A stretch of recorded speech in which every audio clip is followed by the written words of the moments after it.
Vous savez, le temps n'existe pas. Souvent, on croit que la vie, c'est quelque chose d'horizontal. D'ailleurs, on apprend ça à l'école. Il y a le présent, le passé et il y a le futur. Et on croit que la vie, c'est une succession d'instants présents et que chaque nouvel instant présent remplace l'ancien, qui est mort. On se dit qu'il y a 10 minutes, il s'est passé des choses. Il y a eu un instant présent, mais cet instant présent, on se dit, il est déjà mort, c'est du passé.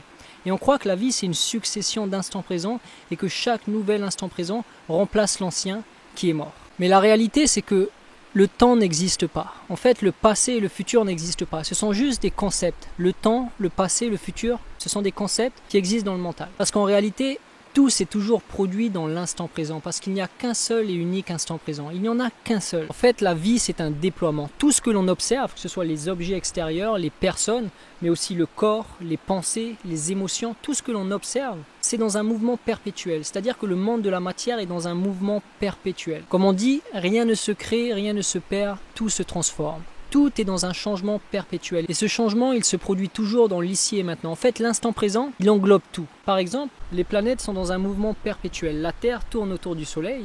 C'est pour ça que parfois, il fait tout noir, parfois il y a de la lumière. Mais en réalité, ce mouvement, il se produit dans le seul et unique instant présent. Je vous donne un autre exemple. Imaginez que dans 10 ans, vous visionnez à nouveau cette vidéo. Vous aurez l'impression d'être dans le futur, d'être dans un nouvel instant présent, mais la réalité c'est que vous serez toujours dans le même instant présent, car il n'y a qu'un seul et unique instant présent. C'est juste que les choses auront changé. Votre corps aura changé, votre corps aura vieilli, les gens autour de vous auront changé, mais l'instant présent il est unique et il ne change jamais. Donc voilà, tout est dans un mouvement perpétuel. Par exemple, le corps, on a l'impression qu'il est fixe, on a l'impression que c'est quelque chose de solide et de tangible, mais en réalité on sait que le corps, c'est juste de l'énergie en vibration. La matière, c'est juste de l'énergie en vibration. Et que le corps, ce sont juste des milliards et des milliards de microparticules qui apparaissent et qui disparaissent à chaque instant. De même, les pensées, elles ne font que de changer. Ce sont comme des nuages dans le ciel. Elles apparaissent, elles disparaissent. Il y en a à chaque fois une nouvelle pensée en remplace une autre. Et la réalité, c'est que il n'y a rien que l'on puisse retenir. On a l'impression qu'on peut retenir des choses, mais en fait, la réalité, c'est qu'on est tous des spectateurs. Et qu'on ne peut rien retenir dans ce monde. Mais vous voyez, le souci, c'est qu'on oublie trop souvent que rien n'est permanent dans ce monde et que tout change.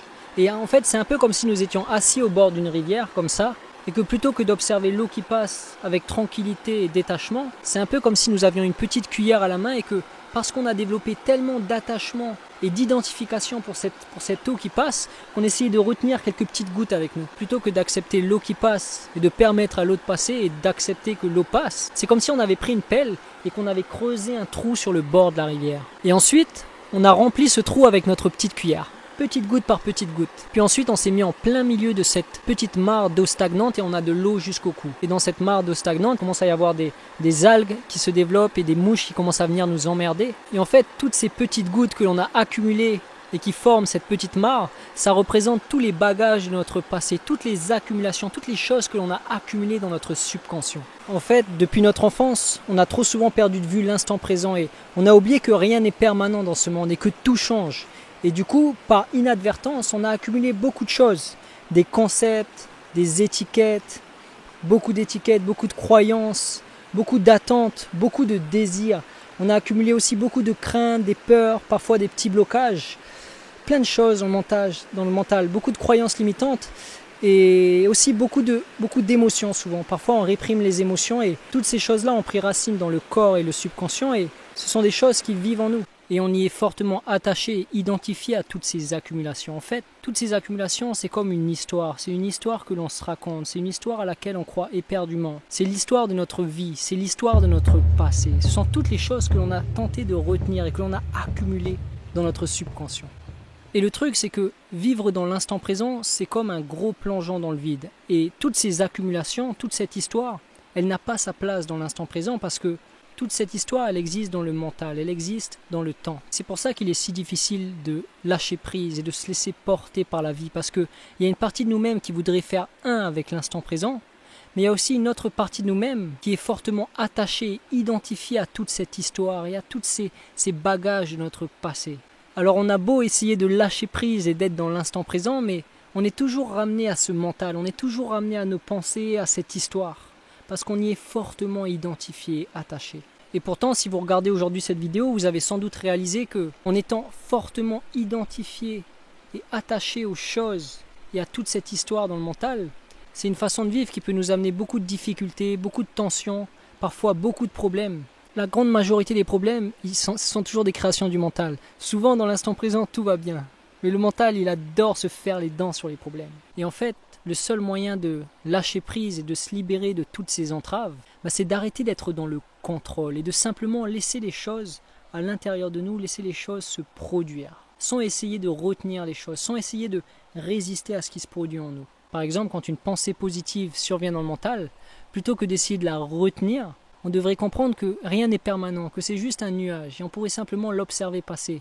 De même, quand une émotion ou une sensation agréable se produit dans le corps, plutôt que d'essayer de la retenir, on devrait simplement s'en détacher, et comprendre que rien n'est permanent et que tout ne fait que de passer, laisser cette émotion et cette sensation passer. Et maintenant, pour les pensées négatives, les émotions désagréables ou les douleurs, les sensations désagréables, plutôt que d'essayer de lutter contre, plutôt que d'essayer d'y résister, on devrait simplement comprendre que rien n'est permanent, que tout ne fait que de passer et de ne pas résister à ces choses-là. Et c'est ça, se laisser porter par la vie, c'est laisser les choses passer. Et de même, on devrait aussi cesser d'être dans un jugement permanent et d'interpréter tout ce qui se produit en nous. On devrait juste accueillir les choses telles qu'elles sont, sans poser d'étiquette. Souvent, on a trop d'attentes par rapport aux choses. Par exemple, on a cette idée qu'on doit toujours être bien, on doit toujours être au top, et du coup, dès qu'une émotion désagréable ou une douleur survient dans le corps, ça nous met mal à l'aise, ça nous met mal parce qu'on a tendance à y résister, à lutter. Mais pour vraiment se laisser porter par la vie, faut déjà cesser d'interpréter et de percevoir les choses comme désagréables, agréables, et juste percevoir les choses comme de simples sensations, de simples émotions, et accueillir les choses sans interprétation. On devrait simplement observer comme un spectateur détaché et bienveillant ce qui se produit en nous. Et c'est ça, être dans le flow, c'est ça, se laisser porter par le flux de la vie. C'est d'accueillir les choses telles qu'elles sont. Et bien sûr, pour cela, on doit développer une relation plus harmonieuse avec le corps et le mental. Le corps, c'est un véhicule, le mental, c'est un instrument, et ce sont nos alliés. Et c'est à nous de les guider. Et c'est surtout le mental que l'on doit guider, parce que c'est toujours le mental qui a tendance à se disperser, à se perdre à droite et à gauche. Et c'est aussi toujours le mental qui a tendance à fuir et à résister contre ce qui se produit en nous et ce qui se produit à l'extérieur. Le mental, il veut toujours résister, il veut toujours que tout se produise de sa façon. Et c'est pour ça qu'on doit réapprendre à collaborer avec le mental. C'est un ami. On doit juste lui réapprendre à rester dans l'ici et maintenant et à accueillir les choses plutôt que d'être constamment dans la résistance et dans la lutte. Et pour cela, il faut comprendre que le mental, c'est un instrument, c'est un allié. Et il faut tout doucement réapprendre à communiquer avec lui. Et pour communiquer avec le mental, ça ne se fait pas avec les mots, ça se fait par la simple observation. En fait, quand on observe le mental, on en est déjà détaché. Je vous donne un exemple. Quand le mental est agité, vous savez, des fois on est perdu dans le flux de nos pensées, ça fait du bruit, ça fait mal à la tête des fois. Quand on prend conscience qu'on est perdu dans le flux de nos pensées, on peut simplement observer le mental. Et là, tout doucement, on peut l'observer. Le mental, quand on l'observe, il finit par se calmer petit à petit. Et après, on peut tout doucement le ramener dans l'instant présent. On peut par exemple le ramener à la respiration et simplement observer l'air qui rentre, l'air qui sort. La respiration, c'est un bon moyen de ramener le mental dans l'ici et maintenant. On peut aussi ramener le mental dans le corps. C'est-à-dire que plus votre attention est dans le corps et moins vous êtes dans le mental. Donc voilà, c'est réapprendre tout doucement au mental à rester dans l'instant présent. Un autre exemple, lorsque vous observez une émotion lourde ou une douleur, des sensations désagréables, quelque chose de lourd dans le corps, vous allez voir que le mental, il a tendance à résister, il a tendance à lutter. Alors plutôt que de résister et lutter, vous pouvez simplement observer le mental. Et quand on observe, on est déjà détaché. Et vous pouvez simplement amener le mental à accueillir l'émotion, à accueillir la sensation. Plus on lutte, plus la situation persiste. Plus on résiste à quelque chose, plus la situation persiste. Donc voilà, c'est un travail qui ne se fait pas du jour au lendemain, mais c'est réapprendre au mental à être dans l'ici et maintenant et à accueillir les choses.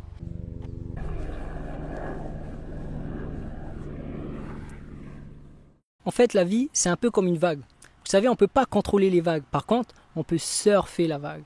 En fait, lâcher prise et se laisser porter par la vie, c'est de devenir comme de l'eau et de laisser les choses couler harmonieusement, sans aucune restriction. Et pour cela, il faut se relâcher. Il faut laisser la respiration suivre son cours, se détendre et ne plus se tendre. Parce que souvent, quand on a une émotion lourde, qu'est-ce qu'on fait? On a tendance à bloquer la respiration et on a tendance à comprimer cette zone-là. Pour que la vie elle devienne légère et tranquille, il faut simplement se relâcher, devenir comme de l'eau et accueillir les choses telles qu'elles sont et faire un avec l'instant présent. Et bien sûr, quand je dis qu'il n'y a que l'instant présent et que le temps n'existe pas, que le passé et le futur sont juste des concepts, ça reste néanmoins des concepts qui sont utiles et on en a besoin pour fonctionner dans ce monde. Alors vivre dans l'instant présent, ça ne devrait pas nous empêcher de faire des plans, de nous organiser, d'avancer en direction d'un objectif. D'ailleurs, sur ma chaîne YouTube, j'ai une playlist sur la productivité zen. Donc je m'intéresse beaucoup à l'organisation, à la gestion du temps. J'ai déjà fait plusieurs vidéos, je vous invite à les découvrir si vous voulez si c'est un sujet qui vous intéresse. Et justement, c'est très important d'avoir une bonne organisation, parce que plus on est organisé, mieux on gère son temps et plus on peut avoir de clarté, plus on peut se libérer le mental. Mais voilà, utiliser le temps, programmer les choses, avoir des objectifs, c'est bien, mais on ne devrait jamais perdre de vue l'instant présent, le seul et unique instant présent. Parce qu'après tout, c'est tout ce qu'on a et tout se passe dans l'instant présent. Et il y a quelque chose de génial, c'est que plus on réapprend à vivre dans l'être, dans l'instant présent, et qu'on se détache du mental, que l'on prend de la distance vis-à-vis du mental, et plus on se reconnecte à l'intuition. Vous savez, il y a une citation de Mooji qui dit « La tête pense, le cœur sait ». Et j'adore cette citation, et en fait, plus on se ressent dans l'être, et plus on met de la distance avec le mental, et plus on est à l'écoute de notre intérieur, et plus on est aussi à l'écoute de notre intuition. Et je trouve ça génial, parce que vous savez, moi j'étais quelqu'un qui était vraiment dans le contrôle, dans vouloir tout contrôler, et un grand penseur, quelqu'un qui est toujours dans mon mental. Et quand on est dans le mental, quand on est toujours dans le contrôle, on est vraiment coupé de l'intuition. Et moi j'étais quelqu'un, j'avais aucune intuition. Et plus je chemine, plus j'apprends à me connaître, plus je me ressens dans la pleine conscience, plus il y a de la distance qui se crée vis-à-vis de mon mental, et plus je vois que je découvre ce qu'est que l'intuition, et je vois que ma vie, elle devient de plus en plus facile, de plus en plus légère. Et ça, je trouve ça génial, parce que c'est bien de s'organiser, c'est bien d'avoir des plans, des objectifs, mais après tout, si on écoute notre cœur, si on arrive à écouter notre intuition, ben, on sait tout de suite ce qui est bon pour nous. Donc voilà, c'est la fin de cette vidéo. J'espère que ça va pouvoir vous aider à lâcher prise, à vous laisser porter par le flux de la vie, à moins être dans le contrôle. Et comme on l'a vu, ben voilà, c'est juste un équilibre à retrouver. Bien sûr, ça ne se fait pas du jour au lendemain. Moi, je parle souvent de rééducation spirituelle. Le mental, c'est un allié, c'est un instrument. Et c'est juste réapprendre à collaborer avec lui, à communiquer avec lui, et réapprendre au mental à accueillir les choses, à ne plus résister aux choses, et surtout à rester dans l'instant présent, parce qu'après tout on n'a que l'instant présent et on ne peut rien retenir dans ce monde, tout est impermanent. Donc voilà, j'espère que cette vidéo vous a plu. Si vous voulez aller plus loin avec moi, j'ai écrit un petit guide gratuit, le guide du bien-être intérieur. Je vous invite à le télécharger en cliquant sur le lien juste en dessous. Si vous avez aimé cette vidéo, pensez à mettre un petit pouce vers le haut et à cliquer sur je m'abonne. Donc toutes les semaines je publie une nouvelle vidéo, un nouvel article. Et voilà, sur ce, je vous souhaite une belle journée, je vous dis à la semaine prochaine. Allez, à bientôt.